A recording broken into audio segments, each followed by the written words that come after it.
Sci-fi, horror, fantasy, absurdism in the extreme.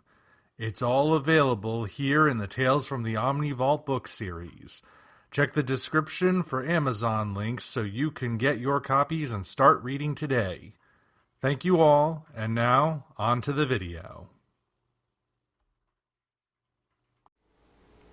Hello, ladies and gentlemen. I am the Omni viewer, and I thought the trailer for a Minecraft movie was gonna be the cringiest thing I saw all week, until news dropped about the upcoming remake of The Wolfman coming to us from Universal by way of Blumhouse. Apparently they figured the Invisible Man movie did well enough that Universal's gonna let him take a chance on another monster. And this time it's the Wolfman, which I admit when I first heard about it, I was certainly curious because, Blumhouse is known for making horror movies on a very, very low budget. Something that would have been maybe considered high budget back in the golden age, but today, pennies on the dollar. Made sense for them to start with the Invisible Man because the Invisible Man is really easy to do. There are a lot of shots in that movie that are just shots that hold on empty rooms and hallways, or that offset the camera ever so slightly to give you the impression that someone else is in the shot where there doesn't appear to be. Very easy camera tricks. They saved the flashier stuff for the end, and even then it didn't even get that flashy. But the Wolfman? The Wolfman takes a little bit more effort, so how are they gonna pull it off? Well, we got a reveal of the practical makeup, and I'll say this to start.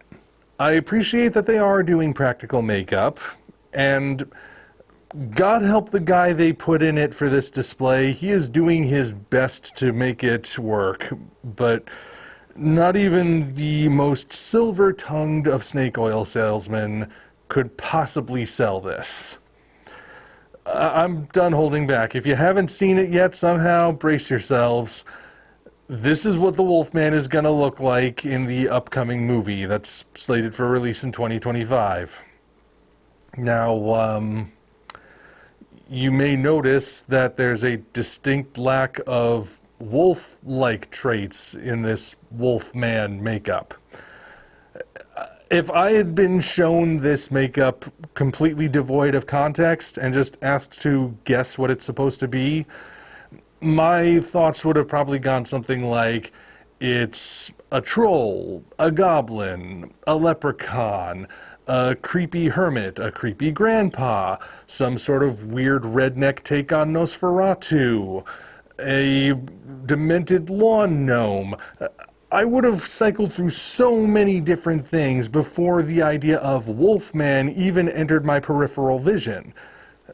It doesn't make any sense.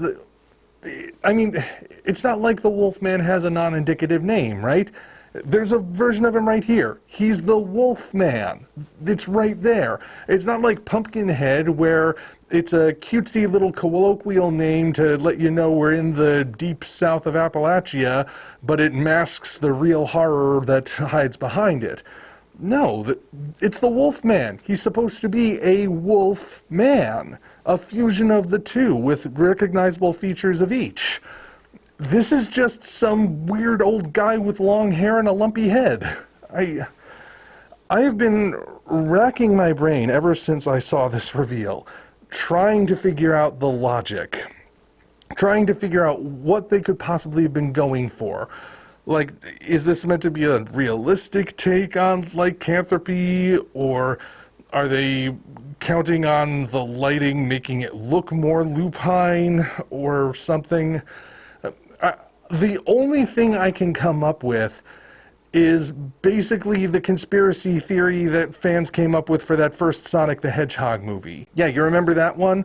Where they say the first trailer with the ugly Sonic was dropped just to get publicity, and when they got the negative reaction they apparently knew they would get, they went back, pretended to do some work, and then said, here we go, here's the brand new design that we definitely didn't have in place all along, and now we're in your good graces, so you'll come and see our movie. And somehow it worked. I don't actually believe that conspiracy theory myself, so the fact that that's the only thing that makes sense with this makeup should tell you a lot. I don't think it's what's happening here either, though. And even if I could have convinced myself maybe it was, the teaser trailer dropped the very next day. And while there's no clear shot of the Wolfman in any particular moment, if you freeze frame it at just the right space and you really look closely, you can tell that this is not a joke. This is not a mid-transformation thing. This is not a misdirection or anything. It's the final makeup. Well, it's the final makeup for at least one of them. Okay, so with the teaser trailer also came a plot synopsis. And I'll just share it with you right now. Before I get to it, though, I guess I should say the trailer does look appropriately intense. I will give it that. It looks like it's going to be an intense horror movie. The Invisible Man, for as much as I ultimately have decided I don't like it, and you can watch the original review if you want to know the details on that, I will say that it was a very intense movie. It nailed the idea of horror that's built on atmosphere and the building of tension, as opposed to just splattering blood and guts everywhere. So the trailer's got that going for it. But about the plot synopsis, it goes like this. Apparently the male protagonist, Blake, has inherited a rural estate from his father, who disappeared and is presumed dead. His marriage to a very prominent woman named Charlotte is on the rocks, so he hopes to invite her and their daughter Ginger out of the city and into this country home to stay for a bit, so in hopes that they can somehow repair things.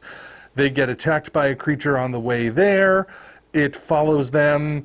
It starts patrolling the perimeter while they're holed up in this building, and Blake starts to, this is what the description says, he begins to change into something unrecognizable, and now Charlotte must decide if it's more dangerous to stay inside the house or risk it outside the house. And just based on that, I have a feeling I know exactly how this movie is going to go. Really, just based on that. A most obvious thing, you probably even guessed it yourselves, the creature that attacks the family on their way to the cabin that was left to Blake by his mysteriously disappeared father is the mysteriously disappeared father. That's gotta be it. If I were a betting man, I would put a lot of chips on that square. As for the rest of that, though, the whole thing about... I'm looking at the wording, the way it's mentioned. It says that Blake starts to change. Now, there are two directions that could go in. It could mean that he was bitten by his father, the wolf, and that now he's starting to physically transform. Or it could mean that in this tense situation, he's not necessarily undergoing a physical change, but he's becoming emotionally and mentally more monstrous in a way that's just going to drive his wife and daughter further away from him. And the more I say it and line it up with that plot description, the more it starts to sound like that whole thing that circulated the internet a few months ago about how women would rather be stranded in the woods with a bear than a man. Boy, I hope that's not what it is, because that was ridiculous. But I have a feeling that's probably where it's going to go. It's one of those two directions. And either way, it's probably going to be allegorical of the same thing, because there are only so many reasons you would have a dissolving marriage in a horror story. And one of those reasons is because the monster is going to have some sort of parallels with one of the spouses, and that doesn't bode well for how the marriage is going to turn out. I could be wrong, I realize that, but looking at the evidence presented to us, and also looking at the fact that The Invisible Man, which is from the same director, was also about an abusive relationship, and, well, again, if I were a betting man... But really, I just still can't get past the makeup. Something I probably should have mentioned earlier. It's not a bad makeup just on its own. Viewed in a vacuum, where I don't know what the context is supposed to be, I could imagine it possibly being a very effective villainous monster type of character. But it's terrible Wolfman makeup, because it doesn't look like the Wolfman, like I kept saying. It looks like some guy with macrocephaly who needs a haircut. It doesn't say Wolfman to me. Now, maybe it's possible that if Blake does physically transform, he's going to look different. I don't know. But I'm officially concerned about how this movie is going to go. I just cannot fathom that decision. And again, like, watch the video if you want the details, but I ultimately wasn't really that impressed with The Invisible Man. The remake, the Blumhouse version. The original Invisible Man, I love. Great movie. But the remake, I don't know, it just felt like it reduced the original story. But if they're going that direction with the Wolfman, that also means they're possibly setting a pattern. And how can they possibly keep doing that with the more Universal monsters that Universal loans out to them? What are they going to do next? The Bride of Frankenstein, where Frankenstein makes himself a girlfriend out of dead body parts, and she's a kept woman that he's terrible to? Actually, come to think of it, they already did that, didn't they? Sting was pretty good in it, all things considered. But either way, I don't know.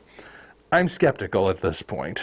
I can't really think of anything else to say because I'm just still hung up on that.